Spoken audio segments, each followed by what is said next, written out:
Binatukan ng isang lalaking lasing ang kilalang Bisaya content creator na si Jimbo Yorongo o mas kilala bilang Kubkubgoy o Marinong DJ habang nasa kalagitnaan ng kanyang live performance sa Barangay Iponan Plaza sa Cagayan de Oro City.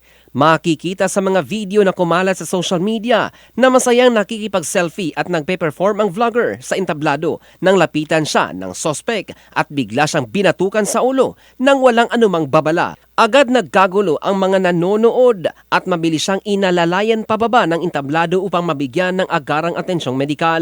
Inawat sa kakinuyog ng ilang mga tao ang sospek bago tuluyang nakialam ang mga pulis na responde sa insidente. Dinala ang content creator sa isang malapit na pagamutan upang masuri ang kanyang kalagayan.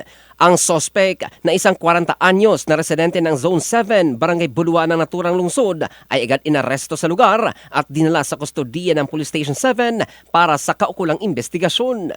Sa ginawang investigasyon, inamin ng sospek na nakainom siya ng alak bago ang insidente at nagalit umano siya sa mga pahayag ng performer na may kaugnayan sa flood control projects ng gobyerno. Tinitingnan ng pulisya na ang pagkalasing at emosyon ng sospek ang posibleng nagtulak sa kanya upang gawin ang pagbatok sa naturang content creator.